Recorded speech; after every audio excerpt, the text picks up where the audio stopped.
32장 말씀 9절과 10절 읽어드립니다. 사울이 손에 단창을 가지고 그의 집에 앉았을 때에 여호와께서 부리시는 악령이 사울에게 접하였으므로 다윗이 손으로 수금을 들 때에 사울이 단창으로 다윗을 벽에 박으려 하였으나 그는 사울의 앞을 피하고 사울의 창은 벽에 박힌지라. 아멘. 사울에게 악신이 임하게 되었을 때 그가 창으로 다윗을 죽이려 했다라고 하는 말씀입니다. 왜 그렇게 했을까요? 사울에게 다윗은 어떠한 존재였습니까? 그는 왕의 사위이기도 했고요. 또 다윗은 사울에게 은인이었습니다. 사울이 블레셋과의 전쟁에서 패하여 수치를 당할 뻔했는데 다윗이 적장 골리앗을 죽임으로 사울과 이스라엘 군대를 구원했으니 사울에게 이 다윗은 은인이요, 구원자요, 사위, 가족이었다는 거예요. 이러한 다윗을 사울은 죽이려고 했어요. 시샘이 발동했기 때문이고 또 악령이 역사했기 때문이죠. 여러분들 악령이 역사하면 우리는 그리스도를 대적하게 되는 것입니다. 여러분들 악령은 왜 이 다윗은 그리스도의 조상이 되었어요? 악령은 왜 그리스도를 그토록 미워하고 대적할까요? 그것은 창세기 3장 말씀을 보게 되면 하나님께서 뱀에게 말씀하시잖아요. 여인의 후손이 너의 머리를 상하게 하리라. 이렇게 말씀하셔요. 그래서 뱀, 즉 마귀는 자신의 머리를 상하게 할 여인의 후손이신 예수 그리스도를 두려워하고 그를 죽이려 했다는 거예요. 다윗은 예수님의 조상이기 때문에 다윗만 죽이면 예수님이 태어나지 못하게 될 것으로 생각해서 악령은 사울을 통하여서 그토록 다윗을 죽이려고 했다라고 성경에 말씀하고 있는 것입니다. 사랑하는 성도들이 악령이 역사하면 그리스도를 대적해요. 그런데 우리가 예수 그리스도의 생명 안으로 들어가게 되면 어떤 일이 있게 될까요? 여호수아 4장 말씀을 보게 되면 이스라엘 백성들이 요단을 건너서 약속의 땅 안으로 들어가게 돼요. 약속의 땅 안으로 들어간다라고 하는 것은 그리스도의 풍성한 생명을 누리게 되었다는 거예요. 그런데 이스라엘 백성들이 약속의 땅 안으로 들어가서 하나님께서 처음 행하신 일이 됩니다. 하나님께서 처음 행하신 일이 여호수아 4장 14절 말씀을 보게 되면 이스라엘 국전에 여호수아를 크게 높이셨다 이렇게 말씀하고 있습니다. 여호수아는 예수님이잖아요. 예수님. 약속의 땅 안으로 들어가서 그리스도의 풍성을 누리게 되면 우리는 예수님을 크게 존귀 여기고 그를 사랑하고 그를 찬송하게 된 거예요. 왜 그렇습니까? 로마서 9장 5절에 바울이 말씀하기를 그는 만물 위에 계셔서 세세토록 찬송을 받으실 하나님이시니라 라고 말씀하고 있기 때문입니다. 여러분 그리스도 안으로 들어가서 그의 풍성한 생명을 누리면 예수 그리스도를 영원히 찬송하지만 마귀가 역사하면 그리스도를 대적합니다. 그러므로 저와 여러분들은 이미 그리스도의 생명 안으로 들어간 자들이기 때문에 우리의 날마다의 삶 속에서 그리스도를 더 가까이 하고 사랑하고 그를 찬송하고 그를 증거하며 살아갈 수 있는 은혜가 있기를 주의 이름으로 축복합니다. 오늘 본문 말씀 10절 하반절부터 말씀을 드리겠습니다. 다윗이 그 밤에 도피함에 11절 사울의 전령들을 다윗의 집에 보내어 그를 지키다가 아침에 그를 죽이게 하려 한지라. 다윗의 아내 미갈이 다윗에게 말하여 이르되 당신이 이 밤에 당신의 생명을 구하지 아니하면 내일에는 죽임을 당하리라 하고, 미갈이 다윗을 창에서 달아내리매 그가 피하여 도망하니라. 사울이 다윗을 죽이려고 했습니다. 근데 그때마다 번번이 실패했어요. 그래서 이번에는 사람들을 다윗의 집으로 보냅니다. 그를 죽이려고. 그런데 다윗의 아내 미갈이 그것을 용케 안 했지. 자기 남편 사울을 도망갑니다. 그래서 다윗은요, 절대 절명의 위기 가운데 놓이게 되었지만 아내의 도움을 받아서 간신히 도망가는데, 그 도망가던 그때에 지은 시편이 있어요. 그 시편이 바로 시편 59편 말씀. 그래서 시편 59편 말씀의 타이틀을 보게 되면 이렇게 되어 있습니다. 사울이 사람을 보내어 다윗을 죽이려고 그 집을 지킬 때에, 사울을 피해서 도망가던 그때 지은 시라는 거예요. 자기의 집에서 간신히 도망가던 그때 지은 시가 시편 59편. 근데 이 시편 59편에서 다윗은 참 놀라운 신앙을 고백합니다. 라고 얘기할 거예요. 시편 59편 17절. 제가 17절을 읽어드립니다. 나의 힘이시여 내가 주께 찬송하오리니 하나님은 나의 요새이시며 나를 긍휼히 여기시는 하나님이심이니이다. 아멘. 다윗이 도망가면서 하나님을 찬송했다는 거예요. 이해하기 어려운 대목입니다. 사울이 그토록 자기를 미워해서 죽이려고 했는데 어떻게 찬송이 나올 수 있을까요? 우리 같으면 하나님, 제가 사울에게 행한 것은 선을 베푼 것 외에는 없는데 어찌하여 사울은 나를 이토록 미워하고 죽이려고 합니까? 막 원망하고 한편으로는 두려워하고 막 그랬을 것 같아요. 또 하나님을 향해서도 어떻게 찬송이 나올 수 있겠습니까? 하나님, 내가 정말 이스라엘을 위하여 하나님의 영광을 위하여 그토록 내가 충성을 했는데 하나님, 어찌 나를 이렇게 고난 가운데로 몰아넣어 칩니까? 이렇게 원망할 수 있지. 그런데 그 밤에 다윗은요, 원망하지도 않고 두려워하지도 않고 하나님을 찬송했다. 나의 힘이 되신 여호와여, 내가 주를 사랑하나이다 하면서 주를 찬송했어요. 어떻게 이렇게 찬송이 나왔을까? 그것은 하나님이 나의 힘이시라는 거예요. 내가 지금 고난 가운데 있지만 하나님은 나를 지켜주시는 요새가 되신다는 거예요. 사망의 위협 가운데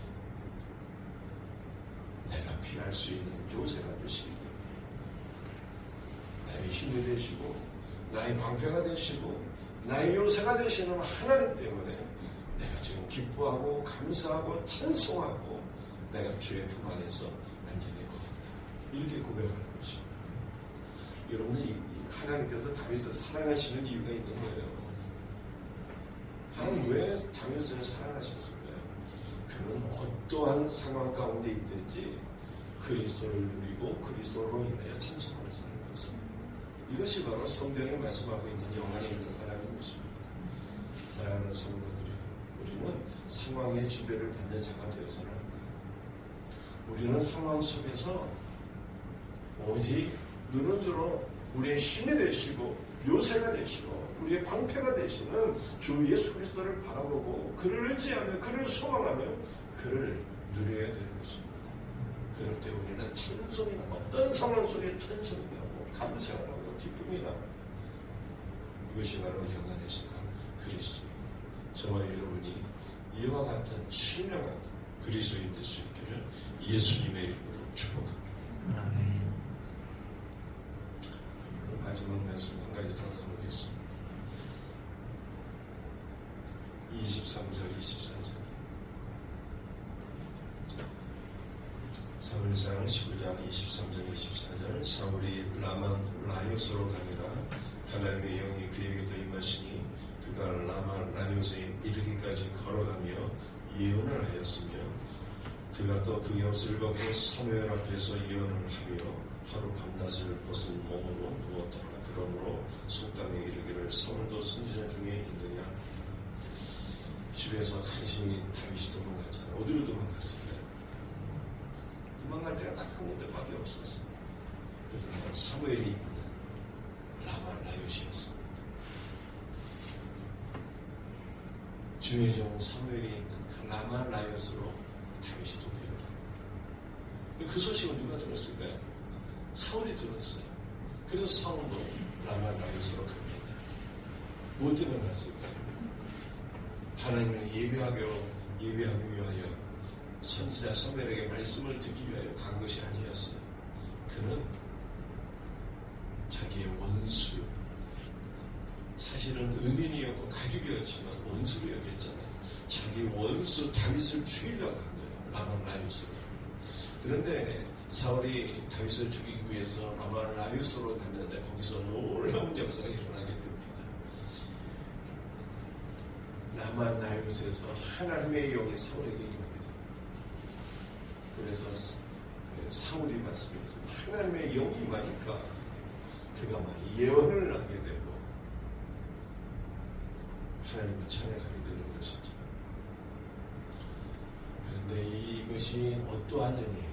이것이 우리 하나님은 은혜를 베풀어 주시는데